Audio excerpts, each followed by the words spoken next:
Eleições 2022. Bom, a Jovem Pan abre espaço agora, a partir de agora, para as ideias e propostas dos candidatos ao governo do estado de São Paulo. De hoje até sexta-feira, os 3 concorrentes com melhor colocação nas pesquisas de intenção de voto participam de sabatinas aqui em nossos estúdios. Cada entrevista terá 1 hora de duração. A ordem foi definida por sorteio na presença de representantes das campanhas. A série começa com Rodrigo Garcia, do PSDB, que tenta a reeleição ao Palácio dos Bandeirantes. Governador, candidato, bom dia, obrigada pela presença, bem-vindo. Bom dia, Adriana, bom dia, Tiago, bom dia a todos os jornalistas convidados. É uma alegria poder, nessa manhã de quarta-feira, inaugurar as sabatinas aqui da PAN, onde eu pretendo expor minhas ideias, falar da minha história de vida. Eu estou aqui acompanhado do nosso candidato ao Senado, Edson Aparecido, e vamos discutir muita coisa para São Paulo nos próximos minutos. Bom, só lembrando, amanhã é a vez de Fernando Haddad, do PT, na sexta-feira, Tarcísio Gomes de Freitas, do Republicanos. Os comentaristas que participam das entrevistas são Roberto Mota, Amanda Klein e Diogo Schelp. Repetindo, cada sabatina terá a duração de 1 hora. A ordem foi definida por sorteio. Na semana que vem, a partir de terça-feira, a Jovem Pan vai ouvir os candidatos à presidência da República. Lembrando, a transmissão no rádio, na TV, também em todas as nossas plataformas. Governador, mais uma vez, obrigado. Pode se sentar. A gente começa aqui a nossa sabatina nesse momento com os nossos comentaristas também.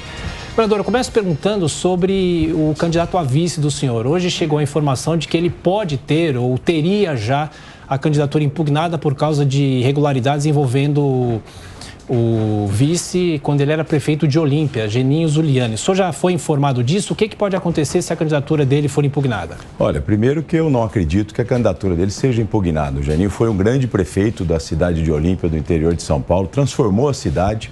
Olímpia, para vocês terem uma ideia, hoje é a segunda cidade em número de leitos de hotel para desenvolvimento do turismo. Ele fez uma transformação importante, uma cidade que hoje tem emprego, enfim, gera renda, e foi um grande prefeito. Como todo prefeito, foi, enfim, acionado na justiça por atitudes que tomou. O Geninho é ficha limpa. Ele não tem nenhuma condenação por improbidade de enriquecimento ilícito, dano ao erário. São processos administrativos normais de quem foi prefeito, de quem é deputado federal. E tenho certeza que esse pedido de impugnação não será aceito pela Justiça e ele segue como nosso candidato a vice-governador. Governador, este ano o senhor tenta a reeleição, né? Quais são as vantagens de, como se diz, estar com a máquina nas mãos? Como o senhor pretende, a partir de ontem, quando começou oficialmente a campanha, coordenar, né, o trabalho como governador e como candidato? O senhor é a favor de reeleição? Gosta dessa possibilidade de um segundo mandato, pelo menos, para governadores e presidentes? Adriana, eu estou focado em governar São Paulo. Essa sempre é a minha grande prioridade. Afinal de contas, governar um estado de 46 milhões de habitantes não é uma tarefa simples. Todos os dias, de manhã, à tarde, à noite, você tem desafios, você tem problemas a serem vencidos. Então, eu fico muito ligado no dia a dia do governo. Ao lado disso, logo pela manhã, na hora do almoço e no final do dia, focado na campanha reeleição. Ali, afinal de contas, nós estamos numa democracia, é natural que a gente possa se dedicar à reeleição. Eu não tenho nenhum problema com a reeleição, sou favorável. Se nós não tivéssemos reeleição no Brasil, talvez o ideal era a gente ter um mandato de 5 anos para que o Executivo pudesse concluir seus projetos, né? E, portanto, assumir o governo a partir de abril e disputo agora a reeleição nessas eleições. Mas sempre focado em olhar o dia a dia do governo. Eu tenho uma grande equipe de mulheres e de homens que me ajudam no dia a dia do governo e também debater o futuro de São Paulo, que é o que nós estamos fazendo aqui hoje na PAN. Governador Rodrigo Garcia, aqui nos estúdios do Jornal da Manhã, na sequência as perguntas dos nossos comentaristas, começando por você, Roberto Mota. Bom dia, governador. O senhor tem uma longa trajetória, um bom trânsito com políticos e era considerado por muitos um político de centro-direita. Até que o senhor entrou para o PSDB e associou o seu projeto político ao projeto do ex-governador João Dória. Logo no início do mandato, o ex-governador João Dória entrou em rota de colisão com o presidente Jair Bolsonaro, apesar de ter sido eleito com o famoso Bolsodória. A minha pergunta para o senhor é a seguinte: como foi a sua convivência com João Dória e de que forma o senhor avalia que a associação com ele afeta a sua carreira política daqui por diante? Mota, eu tenho 24 anos de mandato. Nesses 24 anos de mandato, eu trabalhei com 5 governadores diferentes. Eu fui vice-governador em 2018 na chapa com o João Dória, fui secretário de governo do estado, portanto dedicado ao dia a dia da máquina pública e tenho uma história e uma carreira longa na política de São Paulo, com acertos e erros que todos nós cometemos nas nossas vidas. Muito mais acertos, na minha opinião, porque o governo de São Paulo é um governo exitoso. Se a gente olhar desde quando eu comecei a trabalhar em São Paulo, em 1995, ao lado do Mário Covas, São Paulo se transformou. Ele cada vez mais se tornou um estado desenvolvido, um estado que entrega política pública, um estado onde as coisas funcionam. É só comparar São Paulo com os outros estados do Brasil. Agora, nada está perfeito. Nós temos ainda um longo caminho pela frente para que a gente possa continuar se desenvolvendo nas áreas prioritárias para a sociedade. São Paulo é um estado competitivo, o mais competitivo do Brasil e cada vez mais cria opções de infraestrutura, de mão de obra qualificada, de energia limpa e renovável para continuar sendo um estado competitivo e, naturalmente, nós vamos debater isso nas eleições. Eu não tenho padrinho político. Eu fui vice do João Dória, secretário de governo. O João entregou várias políticas públicas para o estado, entregou o Museu do Ipiranga, entregou o Rio Pinheiros. É um governo que não tem a acusação de corrupção, enfim. Então, fez um bom mandato em São Paulo, como foi um bom prefeito. E eu agora disputo com base na minha história, com base nesses mais de 24 anos dedicados a São Paulo, debatendo o futuro do estado de São Paulo. Afinal de contas, eu não estou satisfeito com o estado que a gente tem. Reconheço as conquistas, estou aqui para garantir que nas minhas mãos esse São Paulo não anda para trás, porque eu conheço o estado, conheço a máquina pública, sei dos seus desafios e sei naturalmente das suas potencialidades. Então eu vou discutir e defender essa história que São Paulo tem e principalmente olhar para o futuro com 48 anos de idade para continuar São Paulo avançando. Governador de São Paulo, Rodrigo Garcia, a pergunta agora é de Amanda Klein. Governador, bom dia. O senhor, ao contrário dos outros dois candidatos que têm padrinhos políticos fortes, né? Haddad tem Lula, Tarcísio tem Bolsonaro, o senhor sempre tenta esconder o seu padrinho político. Se não for seu padrinho político, pelo menos seu antecessor no cargo, vocês tiveram uma convivência muito própria e muito próxima e de grandes afinidades nesses últimos 3 anos, que é o João Dória, provavelmente por causa da alta rejeição com a qual ele deixou o governo. Agora, minha pergunta é a seguinte, governador, o senhor apareceu com 9% na última pesquisa IPEC de anteontem, Tarcísio com 12%, Haddad com 29%. Claramente, o senhor e Tarcísio disputam a mesma fatia do eleitorado, de direita e centro-direita. E o senhor tem acenado para esse eleitor, muitos deles eleitores também do presidente Bolsonaro, com algumas medidas duras na área de segurança pública, por exemplo. Incluiu a saidinha de presos no seu programa de governo, a proposta de aumentar a punição para menores infratores, a internação de 3 para 8 anos, propostas duras também para combate a crime organizado, a crimes hediondos. É uma tentativa disfarçada, um aceno a uma espécie de voto bolso, Rodrigo? Amanda, você é uma jornalista atenta. A discussão de saidinha de preso não começou com o presidente Bolsonaro. A discussão da mudança do ECA de 3 para 8 anos não começou com o presidente Bolsonaro. São pautas antigas de São Paulo. São pautas do Código Penal. Se a gente olhar as duas pautas, por que a gente está defendendo e voltamos a defender a questão da mudança do ECA? Porque nós temos crimes hediondos cometidos por menores de 17 anos que depois de 3 anos de internação na Fundação Casa ganham liberdade. E essa é uma discussão antiga que São Paulo sempre defendeu para que a gente pudesse endurecer a pena para o ECA. A questão da saidinha de preso é só você olhar o objetivo dela no Código Penal, é a ressocialização e não ressocializou ninguém. Por isso eu sou contra a saidinha de preso. Então não é uma pauta do presidente Bolsonaro. O presidente Bolsonaro é presidente do país há 3 anos. Essa discussão é mais de 10 anos atrás. Ela existe aqui em São Paulo e foi defendida, aliás, por vários governadores que me antecederam.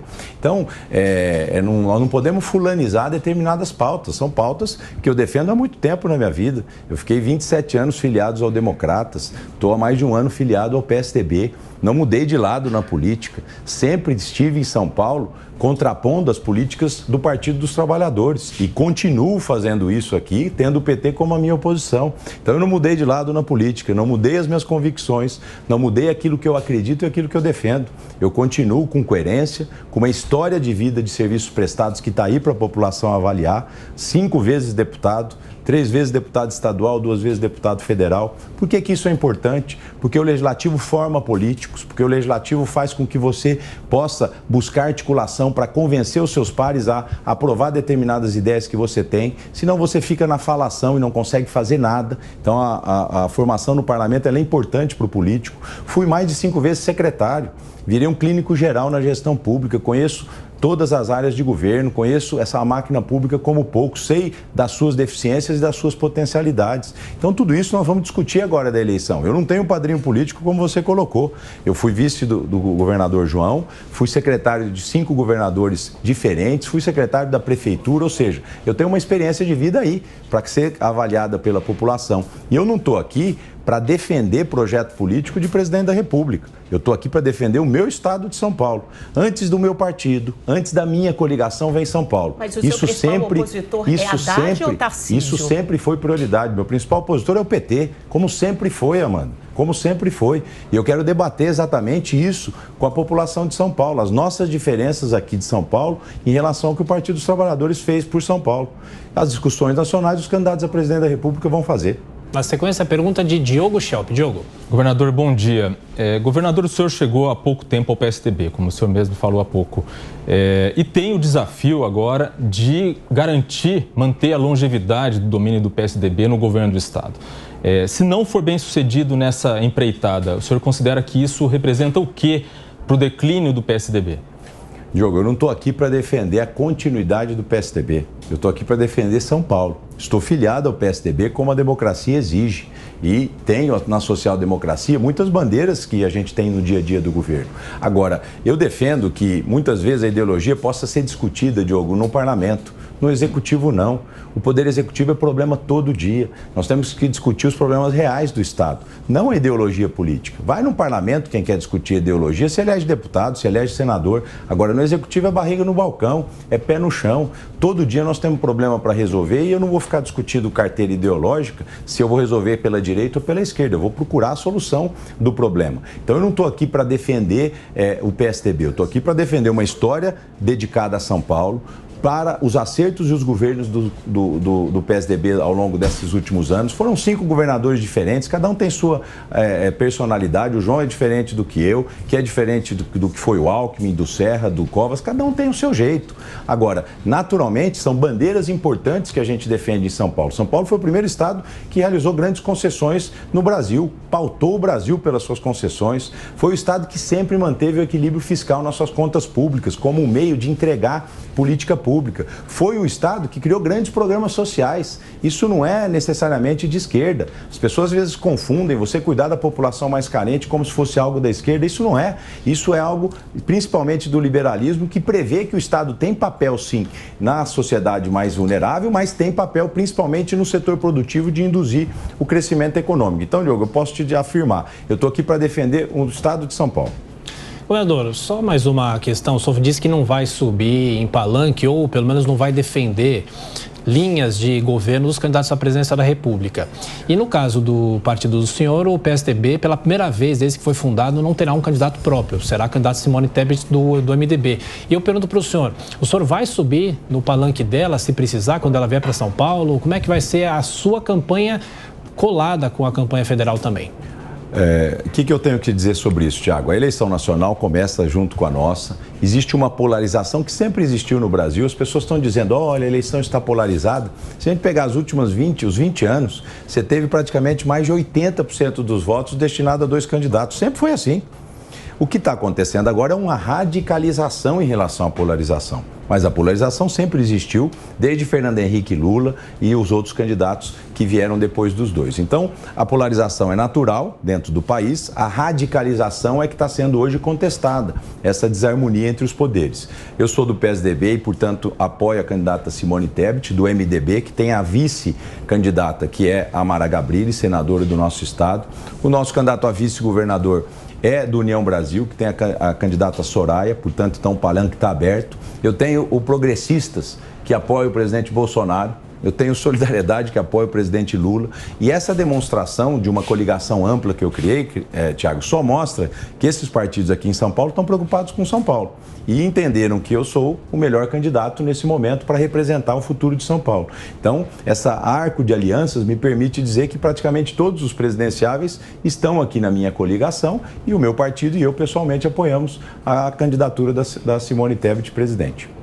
Bom, nós estamos com o governador Rodrigo Garcia, que é candidato à reeleição aqui em São Paulo. Nós somos obrigados agora a fazer um intervalo para as rádios, a rede de rádios, mas a gente continua com a transmissão no YouTube e também na TV Jovem Pan News, agora 8h16. Bom, governador, o senhor disse há pouco que está insatisfeito com o estado de São Paulo. Por quê? Quais são as maiores dificuldades do senhor como governador e do estado? Por exemplo, qual é o setor que pede mais socorro? Saúde, educação, ou outros, segurança pública, sempre bastante criticada no estado. Como o senhor pretende organizar as prioridades e também, claro, os recursos destinados? Adriana, eu disse que as coisas não estão perfeitas e a gente nunca pode estar satisfeito. A gente sempre tem que procurar melhorar e avançar. A grande prioridade do governador de São Paulo é a segurança pública e ao lado da segurança a saúde, porque são as duas coisas emergenciais. Na área da segurança pública, nós temos um estado com indicadores de crimes contra a vida comparado ao primeiro mundo. Mas um estado que tem ainda muito a avançar nos crimes contra o patrimônio. Quando eu assumi o governo, nós já trocamos o comando das polícias, fizemos a Operação Sufoco contra o crime e ela deu resultado. Nós vivemos os meses de março, abril e maio com muitos crimes contra o patrimônio no estado e conseguimos reduzi-los a partir de junho, o que fez com que a gente fechasse o primeiro semestre de 2022 com números abaixo lá do que a gente tinha antes da pandemia. Agora, o meu projeto é fazer com que os crimes do patrimônio também tenham patamares de primeiro mundo em São Paulo. Para isso, nós vamos avançar com uma proposta muito concreta. São Paulo tem o Detecta, que é um sistema de inteligência que usa as câmeras de municípios, de estados, câmeras privadas, para poder, num sistema de inteligência, identificar ocorrências, identificar criminosos. E eu vou levar o Detecta agora para viatura policial. Além das câmeras corporais que já existem em São Paulo, nós vamos colocar as câmeras nas viaturas para que a gente possa, através de câmeras inteligentes nas viaturas, também utilizar o Detecta como um sistema de identificação e prevenção de crimes. Então, o Detecta móvel será uma realidade já a partir desse final do ano. Nós já estamos adquirindo essas câmeras para colocar nos veículos e o ano que vem mais de 3.000 viaturas policiais terão o Detecta móvel. Ao lado disso, continuar investindo no sistema de inteligência da Polícia Civil.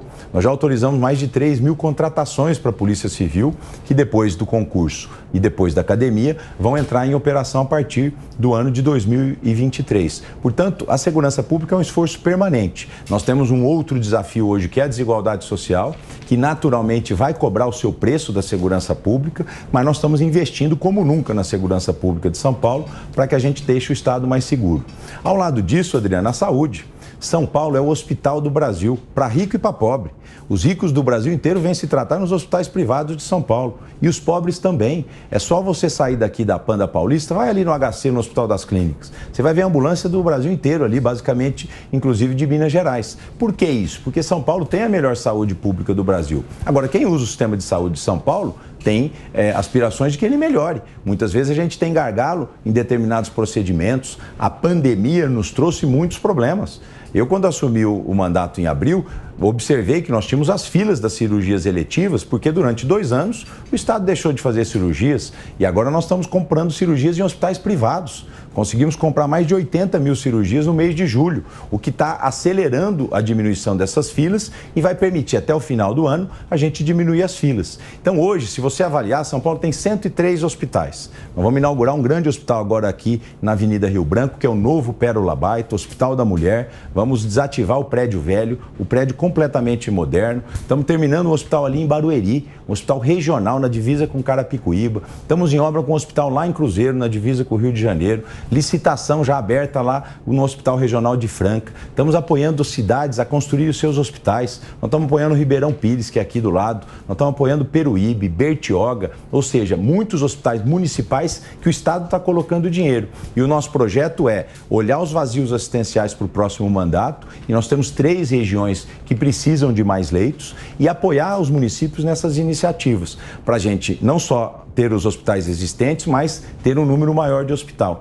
E colocar a telemedicina. A telemedicina, que já está funcionando aqui na Zona Norte, ela vai permitir a gente fazer muito mais procedimento com os mesmos equipamentos. Além da telemedicina, todos os AMEs do estado de São Paulo, são 62 AMEs, ambulatórios médicos de especialidades, estão se transformando em AMEs oncológicos, para mostrar, Adriana, que eu não me acomodo diante de política pública que deu certo. Se você for num AME hoje, você vai ter 94% dos pacientes atendidos dando nota ótima ou boa para o AME. Qualquer governador provavelmente olharia isso e dizer, está tudo muito bem, vamos abrir mais AME. Comigo não.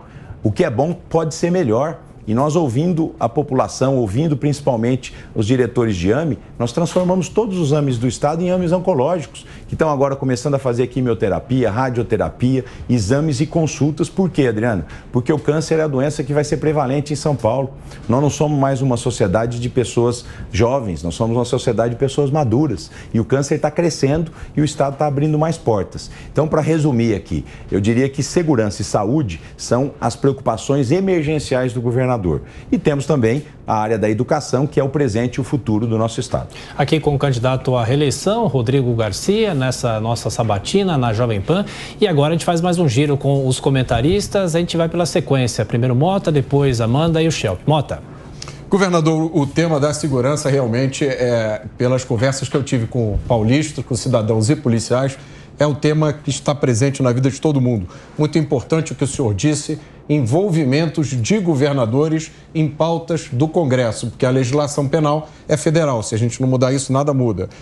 Mas durante o longo período em que o PSDB esteve no governo de São Paulo, a polícia paulista se sente depreciada. Ela deixou de ter um dos melhores salários do país para ter hoje o que se considera uma das piores remunerações. Alguns policiais reclamam até da farda. Eles dizem que o fardamento atual, que foi adotado depois do incidente da favela naval, alguns anos atrás, foi desenhado para aproximar mais o policial da população, mas ele não impõe mais respeito. Os policiais dizem que até o fardamento da Guarda Civil Municipal impõe mais respeito do que a farda da PM. Uma outra mudança, os policiais dizem que antigamente em São Paulo nenhum criminoso ficava famoso. Mas no período dos governos do PSDB, não só os criminosos passaram a ter nome, como ganharam fama, como, por exemplo, os líderes do PCC. E passou a se dar muita ênfase no controle da atividade policial. Um exemplo recente é a instalação das câmeras, que alguns críticos veem como uma medida positiva, que permite um melhor controle da atuação da polícia. Já outros dizem que só vai ser usado para criticar a polícia, né? No momento em que ela puder beneficiar, não vai ser usado. O que o senhor faria de diferente para melhorar esse registro histórico de atuação do PSDB na segurança pública de São Paulo? Olha, antes de falar o que eu faria, Mota, é importante falar o que foi feito. Quando o governador Mário Covas assumiu o estado de São Paulo, nós tínhamos um índice de criminalidade, principalmente de crimes contra a vida, de uma guerra civil. Eram mais de 30 pessoas mortas por 100 mil habitantes no estado de São Paulo. 33 em 1995, se não me falha a memória. Hoje nós estamos abaixo de 6. É um indicador de primeiro mundo. Então a polícia de São Paulo, com acertos e erros que todos nós cometemos, ela evoluiu muito nesses 28 anos. Ela entregou o estado mais seguro do Brasil contra o crime, contra a vida. Agora, sempre dá para aperfeiçoar, sempre dá para melhorar. Você está colocando essa questão das fardas, né? Eu não vejo isso uma preocupação majoritária da tropa. Mas assim que assumi, eu percebi que existia uma pedido majoritário que a gente trocasse o cap pela boina na Polícia Militar. Conversei com vários dos nossos comandantes e chegou ao entendimento que era necessário trocar. Imediatamente autorizei a troca. É óbvio que são muitos policiais e agora as empresas nós estamos comprando e até o final do ano a boina vai substituir o cap para os policiais de São Paulo. Se for mais adequado trocar o uniforme, não tem nenhum problema em trocar o uniforme. A gente compra os uniformes, aliás, a reposição é sempre muito grande. É simples disso ser feito. Agora, o importante é treinamento, profissionalização. Eu vi esses dias o candidato Haddad propondo que se tinha que colocar na academia curso de direitos humanos, cursos de prevenção para o policial não cometer atos de discriminação contra os negros. Ele esqueceu que a Academia do Barro Branco de São Paulo e a Escola de Sargentos já faz curso de direitos humanos há muito tempo em São Paulo. E nós temos uma polícia extremamente profissionalizada, né? O que a gente fez, por exemplo, recentemente, Mota? Os policiais reclamavam muito de não ter assistência jurídica para quando os processos ocorriam. Por exemplo, num ato de combate à criminalidade, um policial matava um bandido e ele respondia por um crime, né, em serviço no judiciário. e muitas vezes tinha que fazer vaquinha, tinha que fazer pedido para as associações para que ele pudesse ter um advogado. Eu assinei a regulamentação e o decreto que dá assistência jurídica gratuita aos policiais de São Paulo, através da Defensoria Pública, que é um dado concreto dos últimos 2 meses para a gente mostrar que a Polícia de São Paulo tem o apoio do governador, tem o apoio do governo e é uma polícia de Estado. Então, se a gente olhar ao longo da história, a polícia evoluiu muito, nós tivemos muitas vitórias aqui em São Paulo. Agora, a briga contra a criminalidade ela é diária, né? Você resolve um crime, esclarece um crime, aparecem mais 2 e você precisa trabalhar sobre ele. Então, eu digo o seguinte, eu administro o Estado que tem os melhores indicadores na área de crimes contra a vida do Brasil. Estou satisfeito? Não. Continuo atuando, continuo ouvindo os meus comandantes para que a gente possa aperfeiçoar os nossos processos. E para o próximo mandato, sendo escolhido governador, já anunciei que a gente vai continuar valorizando a polícia. Nós demos 25% de aumento nesse período, enquanto praticamente todo mundo falou e ninguém fez nada. Agora, é suficiente? Ainda não. Nós precisamos sim melhorar o salário dos policiais. Agora, dentro de uma realidade de responsabilidade fiscal. Porque um Estado quebrado não gera emprego, um Estado quebrado não vai gerar desenvolvimento. Então, eu tenho a segurança pública como prioridade sim e vou continuar valorizando a polícia com ações concretas. Vem o Detecta Móvel aí, vem o Departamento de Proteção à Mulher, equivalente ao DEIC, ao DENARC. Por que nós estamos fazendo isso agora? Porque a gente aumentou as DDMs de defesa da mulher, porque a gente criou o SOS Mulher, porque a gente aumentou as DDMs online e agora nós precisamos de um departamento da Polícia Civil específico para que ele cuide da proteção à mulher. Então vem muita coisa positiva em relação à segurança pública de São Paulo nos próximos 4 anos, Mota. Amanda?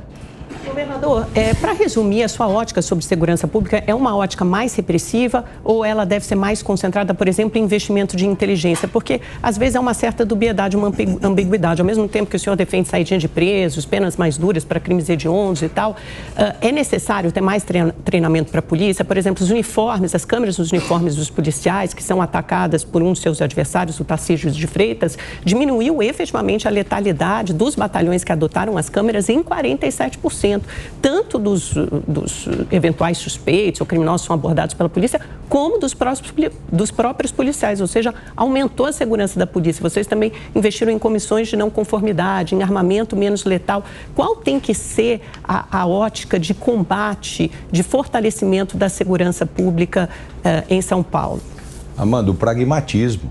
O mesmo governo que colocou câmeras corporais, que comprou os melhores armamentos da história da Polícia Militar de São Paulo. Hoje nós temos armamentos comparados às melhores polícias e exércitos do mundo. É o mesmo governo que comprou armas não letais, aquelas pistolas de choque. E não há contradição, há praticidade. Nós temos uma realidade de um estado de 46 milhões de habitantes e a polícia precisa estar pronta para tudo, para combater os crimes mais violentos e para combater os crimes menos violentos. Então há uma praticidade. Nós vamos continuar com a política de câmeras corporais, ela deu resultado. Ela protege o policial e filma o bandido. Esse é o nosso objetivo das câmaras corporais. Vou colocar o Detecta Móvel nos veículos da polícia. Hoje nós temos a polícia com veículos blindados, nós não tínhamos antes. E vamos continuar nas áreas de operação comprando veículos blindados. Então não há contradição, Amanda. Há uma praticidade e um pragmatismo. Eu sou um gestor público muito prático. Eu vejo a realidade que São Paulo vive e procuro solução para enfrentar os desafios dessa realidade. O senhor é a favor do excludente de licitude? Defendido pelo Bolsonaro? É uma discussão que precisa ser feita. Os policiais hoje precisam e têm a assistência jurídica gratuita aqui do estado de São Paulo. A polícia de São Paulo não é uma polícia violenta. Existem abusos que são cometidos e que são punidos aqui em São Paulo. Nós temos uma corregedoria atuante, nós temos um Tribunal de Justiça Militar atuante e é fundamental que a gente atua contra a polícia violenta. Isso ninguém admite, nós estamos num país democrático. Agora, nós não podemos confundir exceção com regra. Nós temos 108 mil policiais em São Paulo, entre civis e militares. É natural que sempre vai ter abusos e equívocos na condução de uma polícia desse tamanho. O importante é como o governo age em cima desses abusos. Não passando o pano, não fechando os olhos e agindo com rigor. Sabatina com o governador Rodrigo Garcia, candidato à reeleição pelo PSDB. Diogo Schelp.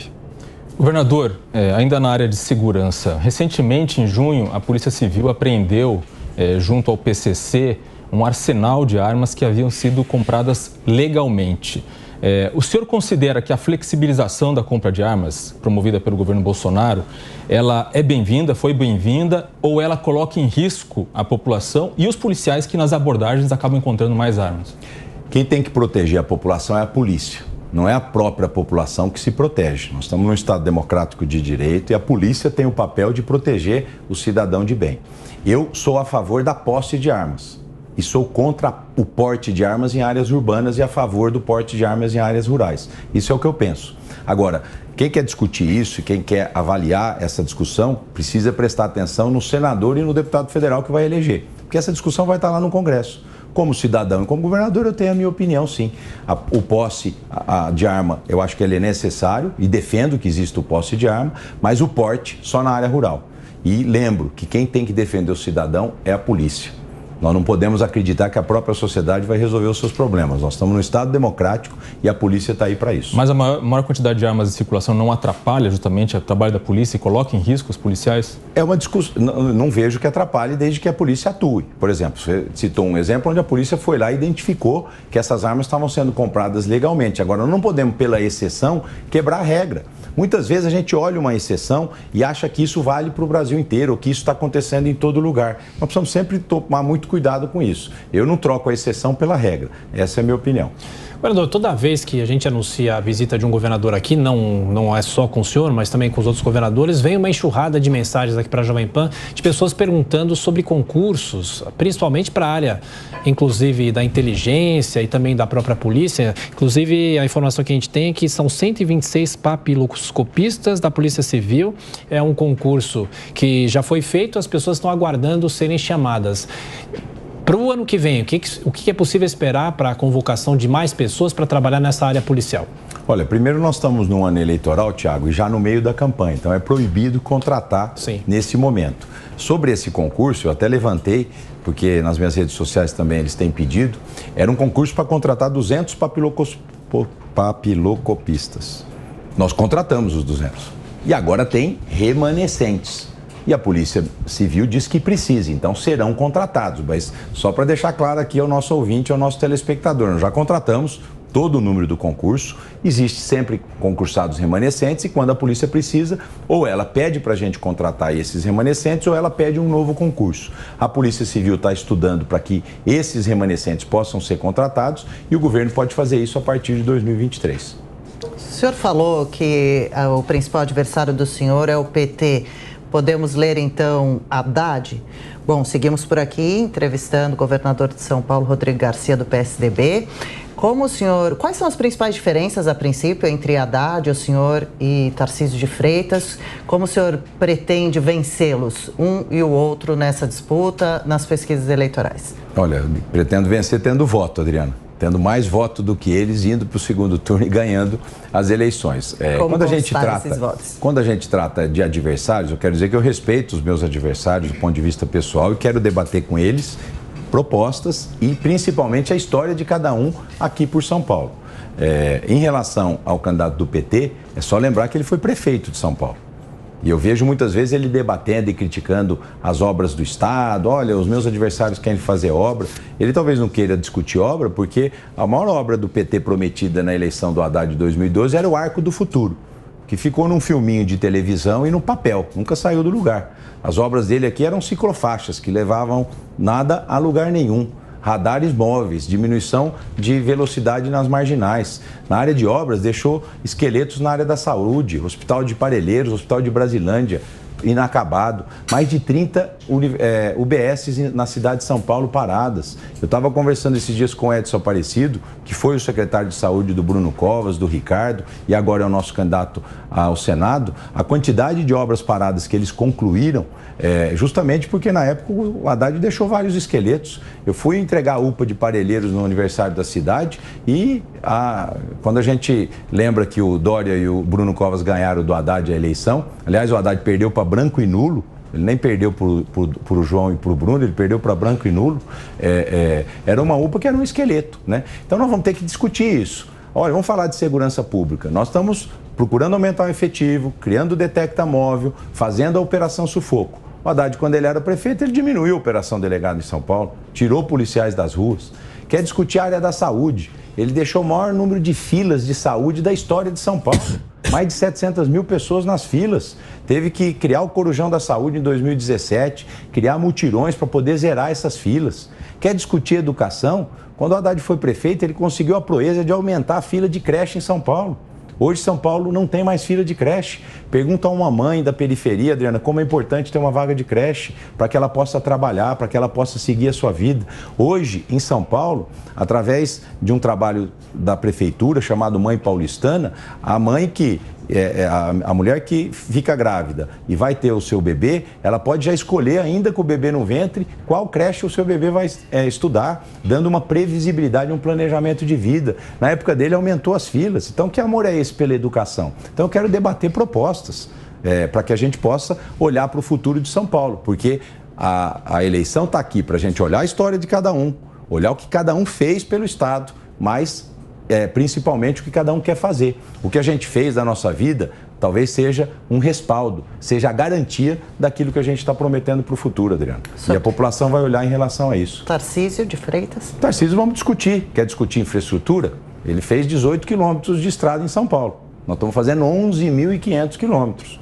Ele fez a concessão da Dutra e só duplicou a Rio Santos lá no Rio de Janeiro. E não duplicou no trecho de São Paulo. O São Paulo recebia dinheiro do DENIT. Hoje é o último estado a receber dinheiro do DENIT. Então, quer discutir infraestrutura? Vamos discutir. E São Paulo hoje faz o dobro de estradas do que faz o Brasil inteiro. Nós estamos com 11.500 quilômetros de estradas sendo feitas e recapeadas em São Paulo, enquanto o governo federal não chega a 6.000 quilômetros. Então, é a discussão da falação e de quem faz. Eu estou aqui para mostrar o que eu estou fazendo, como disse, Adriana, com acertos e erros que todos nós cometemos, mas nunca me omitindo, sempre me posicionando e sempre trabalhando em favor de São Paulo. Mota? Governador, voltando à segurança, né? Sob vários aspectos, a situação da segurança é crítica. A gente viu recentemente, além do fenômeno do PCC, nós vimos cidades como Araçatuba que foram tomadas por exércitos clandestinos, né? Um exército de 20 homens armados, uniformizados. Aí, apesar dessa clara hegemonia, quase hegemonia dos criminosos e de uma sensação de medo que muitas pessoas me reportam, justiça seja feita, não é só São Paulo, isso está praticamente no Brasil inteiro, mas muitos paulistas me disseram isso, a gente vive com medo, uma casa foi assaltada do meu lado. Apesar disso, criou-se na agenda política uma obsessão com a redução da letalidade policial. Né? Letalidade policial que acontece quando o policial entra em confronto com alguém, essa pessoa morre, se assume de cara que é um homicídio, que essa morte foi indevida. Essa é uma narrativa política que é promovida por várias entidades. Em dezembro de 2021, o governo de São Paulo criou uma comissão para monitorar a letalidade policial. Fazem parte dessa comissão duas ONGs, a ONG Sou da Paz e o Fórum Brasileiro de Segurança Pública, que tem viés claro antipolícia, a favor da suavização da legislação penal, pelo desencarceramento. Inclusive, a ONG Sou da Paz, ela, em 2016, foi contra a aquisição de armamentos mais potentes para a Polícia de São Paulo. Na época, foi a compra das pistolas .40, ela se posicionou contra. E tem mais um detalhe. A Sou da Paz recebeu só em um ano $600 mil de doação da Open Society, que é a fundação do bilionário Jorge Soros, cujas pautas, está lá no site, são o desencarceramento de criminosos e a descriminalização do tráfico de drogas, justamente quando o problema da Cracolândia está todo dia na televisão, né? O senhor acha correto uma ONG com esse viés participar de uma comissão de monitoramento da polícia? Mota, eu não vejo problema, porque a gente tem que ouvir a todos, tem que ouvir todas as correntes e tomar decisão dentro da legalidade. Não é porque a ONG Sou da Paz era contra a compra de armamentos que o Estado deixou de comprar. Não é porque ela defende o desencarceramento, a descriminalização de drogas, que o Estado vai desencarcerar ou descriminalizar as drogas, né? Então, eu, ao lado das minhas opiniões e ao lado desse pragmatismo de gestão pública, eu sou um homem do diálogo. Então, eu não vejo problema você ter uma comissão para acompanhar. O importante é que que quando existir um confronto, na minha opinião, quem tem que morrer é o bandido e não o policial. Sempre defendi isso, porque é assim que deve se comportar num país democrático, né? Nós temos que estar dentro da lei, sob o manto da lei. Agora, eu não quero uma polícia violenta, eu quero uma polícia profissionalizada.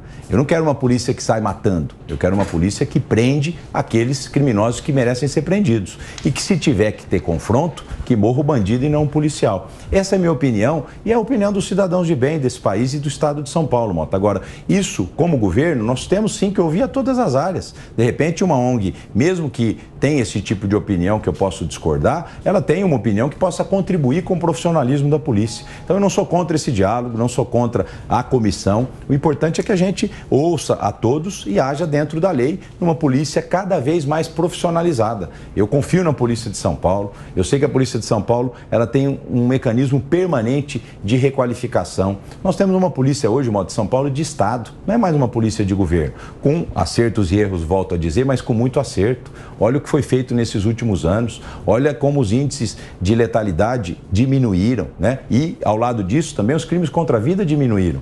Então, o importante é a gente olhar tudo isso, não ter dogma, né? Não ter ideologia e agir com muita prática na segurança pública. Mas, governador, não seria o caso, então, de ter nesta comissão ONGs ou entidades com uma visão diversa dessas duas ONGs? Porque o que existe hoje, quando se fala de participação da sociedade civil, é uma hegemonia que prejudica o debate. Por exemplo, e se insiste nessa história de que o armamento legal aumenta a criminalidade, quando os dados recentes mostram justamente o oposto. Houve um aumento grande do número de armas legais na mão de cidadãos de bem e um decréscimo histórico no número de homicídios.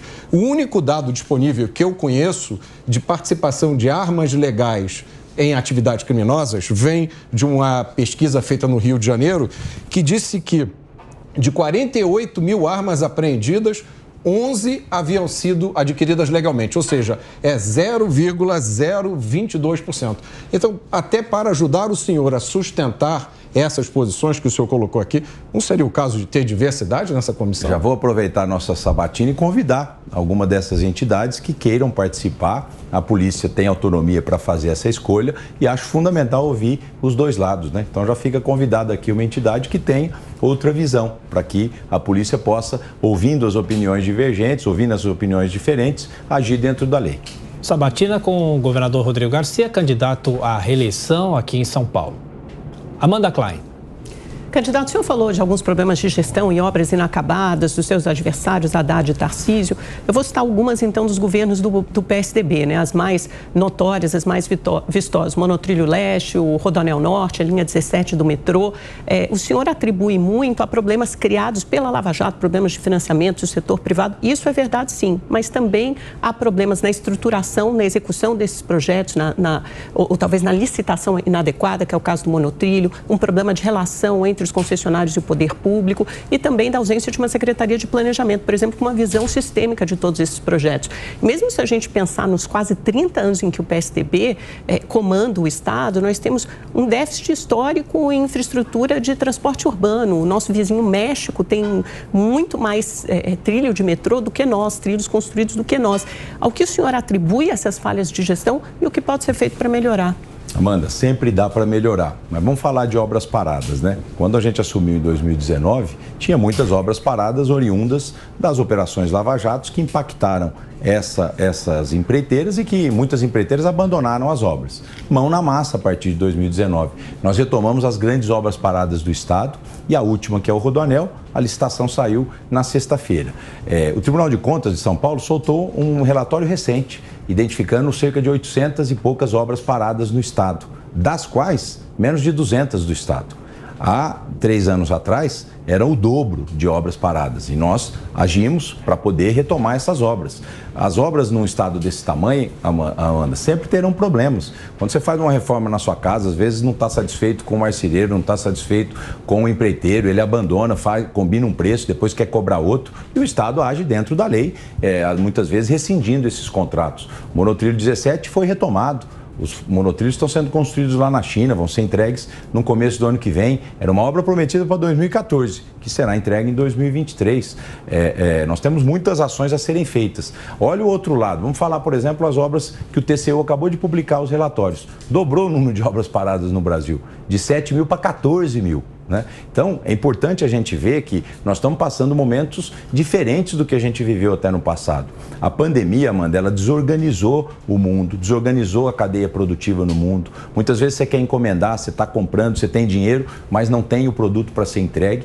E o Estado sofre com essa realidade. Uma realidade de um mundo que, depois da pandemia, interrompeu as suas cadeias de fornecimento em várias áreas e o Estado sofre também com seus fornecedores. Agora, nós estamos agindo muito rápido.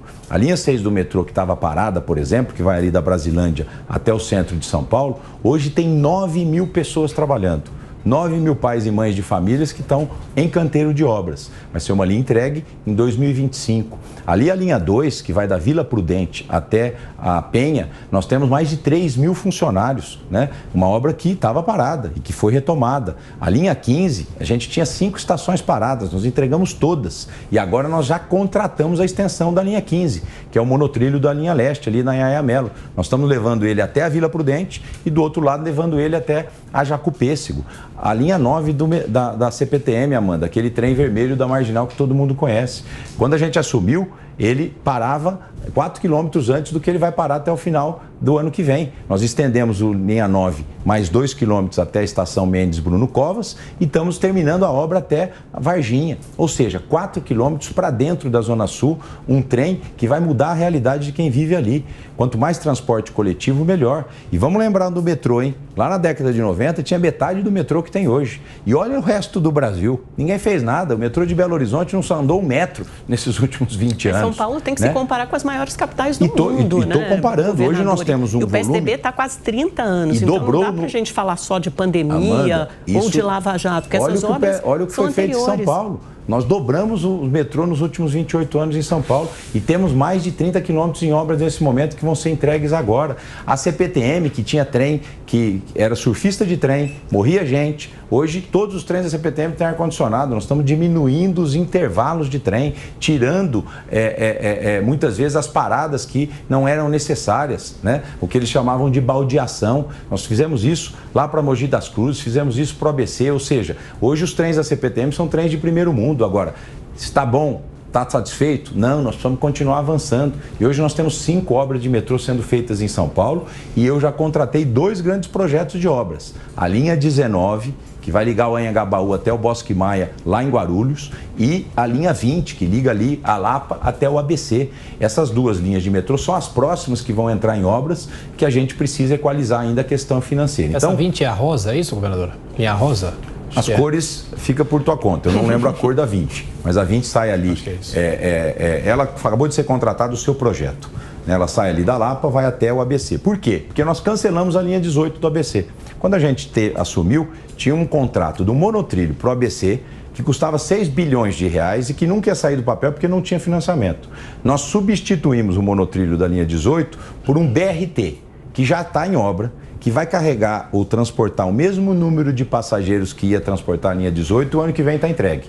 Em ônibus com ar-condicionado, com embarque fora do ônibus, ou seja, com um corredor com semáforos inteligentes, o ônibus não vai parar e vai ligar ali o centro de São Bernardo e Santo André até o terminal Sacomã. Então, são coisas como essa que a gente, no nosso tempo, procurou fazer e temos ainda um longo caminho pela frente na área de mobilidade. O governador de São Paulo, Rodrigo Garcia, participa nesta manhã conosco aqui na Jovem Pan da nossa sabatina. Agora são 8 horas e 49 minutos.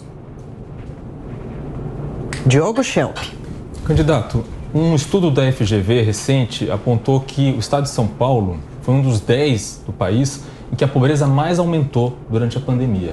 Qual a explicação para esse indicador ruim estar entre os piores, sendo o estado mais rico, e qual a responsabilidade da gestão Dória Garcia nesse indicador? Olha, São Paulo sofre as consequências do Brasil.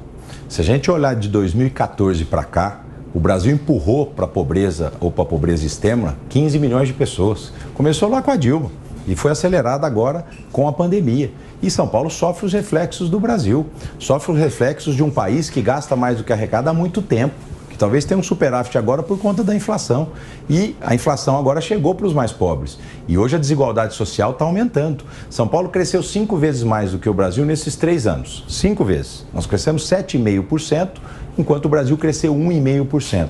Nós somos uma das poucas regiões do mundo que cresceu em 2020, no meio da pandemia, enquanto o país despencou e os principais países despencaram. Agora, essa desigualdade social, muitas vezes é reflexo de um crescimento desigual também, um crescimento onde se concentra a renda e muito na macroeconomia nacional. O importante é que São Paulo está agindo sobre essa desigualdade. Nós criamos o maior programa social aqui em São Paulo, que é o Bolsa do Povo. Hoje, Diogo, nós temos 100 mil pessoas trabalhando em Bolsa Trabalho, das quais 10 mil aqui na cidade de São Paulo. Não fosse o Estado, a situação da pobreza e da extrema pobreza seria muito maior do que você está constatando aí nesse estudo da GV. São Paulo é o estado mais populoso do Brasil, 46 milhões de habitantes. Eu digo que é o estado mais brasileiro do Brasil. Nós somos formados por pessoas que vieram do Brasil inteiro para cá, por pessoas que vieram do mundo inteiro para cá. Eu falo, Diogo, que São Paulo já era globalizado antes da globalização.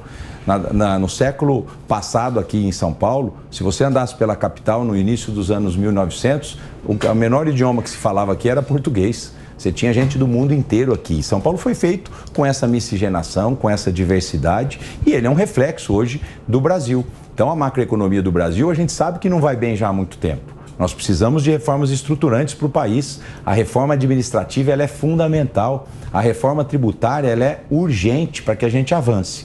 E o que o Estado pode fazer é, diante dessa realidade, criar políticas públicas para ajudar a população mais pobre. Nós fizemos o Bolsa do Povo, o Vale Gás, a Bolsa Trabalho e já anunciei no meu programa de governo. Pobre, nos próximos 4 anos em São Paulo, não vai pagar imposto estadual. Eu vou desonerar todos os impostos estaduais da população de baixa renda. Como é que eu vou fazer isso? Nós vamos usar a nota fiscal paulista. A população de baixa renda que está no CAD único são 1.750.000 famílias. Ontem eu dei esse número e depois vieram dizer que eu estava errado. Eu não estou errado. 1.750.000 famílias que estão no CAD único com cadastro atualizado. E tem mais 500.000 famílias que estão no CAD único, só que há mais de 2 anos não se conversam com elas. Então, como gestor pragmático, eu olho aqueles que estão ativos. Então, se tiver mais gente que esteja no CAD único, nós vamos devolver também o imposto. Como é que nós vamos fazer isso? A população de baixíssima renda vai pedir a nota fiscal, vai identificar o seu CPF e via nota fiscal paulista eu devolvo o imposto pago, que são medidas mitigatórias de justiça social e também para ajudar a população mais vulnerável de São Paulo. Governador Rodrigo Garcia, aqui nos estúdios do Jornal da Manhã. Bom, governador, a gente está falando sobre recursos, dinheiro, independente de quem ganhar a eleição nesse ano, para o ano que vem terá um grande desafio, que é o valor do metrô, o valor também da CPTM. Nesse ano o senhor segurou, assim como a prefeitura segurou, o reajuste do ônibus. Ano que vem vai ser inevitável? Tiago, há 3 anos está seguro, né? Se a gente tivesse dado os aumentos, nós estávamos com uma passagem a quase R$6,90. Nós precisamos de uma ajuda para poder não aumentar a passagem. Nós estamos dando muito subsídio para o metrô, muito subsídio para a CPTM, muito subsídio para a MTU. A prefeitura está fazendo a mesma coisa e, naturalmente, está se discutindo em nível nacional, já foi até aprovada uma lei, se consegue mandar recursos para cidades que estão conseguindo segurar as passagens e estados para que a gente possa compensar. Nós não conseguimos manter esse nível de subsídio. Vamos discutir pós-eleição essa questão para o ano que vem, para avaliar qual vai ser o melhor mecanismo sobre a passagem. Agora, nós fizemos opções difíceis aqui em São Paulo que puderam nos levar a não aumentar a passagem. Vai depender muito da economia. Eu falo que um Brasil que não cresce vai dificultar muito a vida dos governos em subsídios, em políticas públicas para combater a desigualdade, Tiago. Se o Brasil crescer só 1% o ano que vem, aliás, 0,5% algumas projeções, nós vamos ter um momento muito difícil em 2023. Bom, continuamos aqui com Rodrigo Garcia, governador candidato à reeleição. Governador, a quarentena com fechamento de comércio na época mais grave da pandemia aqui em São Paulo foi a melhor solução? Muitos comerciantes perderam seus negócios, João Dória foi muito criticado. O senhor teria agido diferente ou acha que realmente não tinha o que fazer na ocasião para tentar conter contaminações, mortes, superlotação em hospitais? Se viesse uma nova pandemia, talvez o senhor também tomasse essa atitude, proibisse as pessoas de trabalharem, de abrirem os seus negócios? Hoje não precisa mais, né, Adriana? Tem a vacina. E a vacina salvou o Brasil e salvou o mundo. E quem trouxe a vacina para São Paulo foi o João, que muitas vezes criticam. Quem trouxe a vacina para o Brasil foi São Paulo. Então, o que é importante a gente dizer? Naquele primeiro ano, a única forma de você evitar mortes, de você evitar superlotação, eram as quarentenas, que foi feita em São Paulo, que foi feita em todos os estados do Brasil. E isso evitou que nós tivéssemos problemas no sistema de saúde. Mas, ao lado disso, nós aumentamos muito o investimento na saúde. São Paulo foi de 3.500 leitos para mais de 14 mil leitos de UTI. Só para a gente comparar, São Paulo tem o tamanho da Espanha em termos de população. Lá na Espanha, não foi feito nem perto do que nós fizemos em São Paulo. E lá, morreu muita gente por falta de atendimento, assim como em Nova York. Faltou dinheiro na Espanha? Faltou dinheiro em Nova York? Lógico que não, são países ricos. O que não existiu lá foi planejamento e muitas vezes comprometimento dos profissionais de saúde que a gente teve aqui em São Paulo. Enquanto as pessoas ficavam em casa, médicos e enfermeiros estavam na linha de frente, correndo risco de vida, porque não tinha vacina em 2020, para proteger a população. Então, quando você olha para trás, diante de algo inédito, que foi o que a gente viveu, sempre dá para melhorar. Eu fico perguntando por que a gente não colocou máscara desde o primeiro dia. Hoje é tão básico a gente saber que um vírus gripal pode ser menos transmissível com uma máscara. A gente não usou, nem os países ricos usaram. Depois de alguns meses é que veio a ideia da máscara e aí o Brasil adotou. Então, é importante a gente contextualizar tudo. E mesmo com as quarentenas que foram obrigadas a serem feitas em São Paulo, nós crescemos. Nós fomos um dos poucos estados do Brasil e do mundo que cresceu. Enquanto o Brasil caiu 4,5%, São Paulo cresceu 0,5%. Então, nós temos hoje exemplos, Adriana, no mundo inteiro, de países lá nórdicos, por exemplo, que fizeram um lockdown muito pior do que a quarentena e que não fizeram, um vizinho do outro. Eu não me lembro agora se é Dinamarca e Suécia, mas acho que são os dois países. Inclusive a PAN, na época, já deu esses números. Um país que teve lockdown e quarentena e outro país que não teve. Quando você vê o resultado econômico no final do ano, foi o pior para os dois países. E um morreu muito mais gente do que o outro. Por quê? Porque o problema sempre foi o vírus, não era necessariamente a medida restritiva. As pessoas estavam com medo e, naturalmente, tinham dificuldade de convivência, né? Então, eu acho que fica como um aprendizado do passado. Aliás, eu criei uma secretaria agora em abril e convidei o Dr. Davi Uip para ser o nosso secretário de Ciência, Tecnologia e Saúde. Para quê, Adriana? Para a gente olhar toda essa história da pandemia e preparar o nosso estado para o futuro. Na Europa, nos Estados Unidos e na Ásia, nós temos esses centros de controle de doenças que são separados da área de saúde. A saúde cuida do emergencial, daquilo que está acontecendo. E esse centro de doenças cuida do futuro. E São Paulo tem isso. Nós juntamos o Butantan, a Fábrica de Remédios, o Instituto de Saúde, o nosso Adolfo Lutz, sob a coordenação do Dr. Davi Uip, que está preparando o que vem pela frente. São Paulo foi o primeiro estado do Brasil, diante agora dessa varíola dos macacos, que criou uma rede de hospitais integrados, que criou uma organização junto à iniciativa privada para que os casos fossem notificados, para que a gente pudesse acompanhar e controlar essa varíola dos macacos. Isso mostra, mais uma vez, que São Paulo aprende com a sua história, mas não para de inovar olhando para o futuro. Bom, agora para a gente encerrar essa nossa sabatina com o candidato Rodrigo Garcia, a gente tem um minutinho para as considerações finais do senhor e já agradecendo o senhor pela visita aqui, lembrando que amanhã teremos a sequência da sabatina. Governador. Olha, eu quero agradecer a PAN pelo convite de poder estar aqui conversando com vocês, expondo as minhas ideias. A campanha começou a partir de ontem. Na próxima semana começa o horário eleitoral gratuito. Vocês vão poder conhecer a minha história de vida, poder conhecer a minha dedicação ao estado de São Paulo. Eu amo o meu estado, não só porque nasci aqui, mas porque vivi aqui toda a minha vida. Conheço os seus desafios, conheço as suas potencialidades.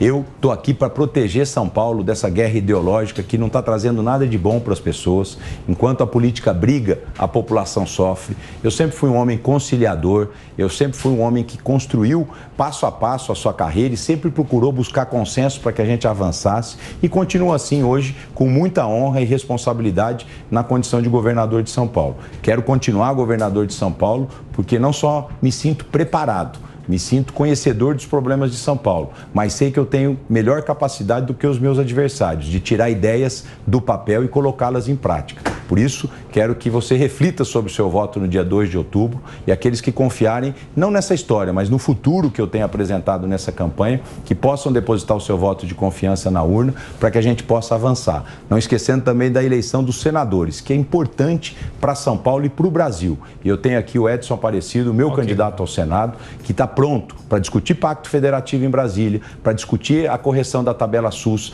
para que a gente tenha um Estado e um país cada vez melhor. Conto com o seu apoio e o seu voto. Ok. Governador Rodrigo Garcia, candidato à reeleição. Mais uma vez, muito obrigado por estar aqui conosco na Jovem Pan. Lembrando, né, Adriana, amanhã teremos a sabatina com o candidato do PT, Fernando Haddad, e na sexta-feira, Tarcísio Gomes de Freitas, do Republicanos. As sabatinas à presidência da República começam na terça-feira da semana que vem. Agora, 9 horas. Repita. 9 em ponto.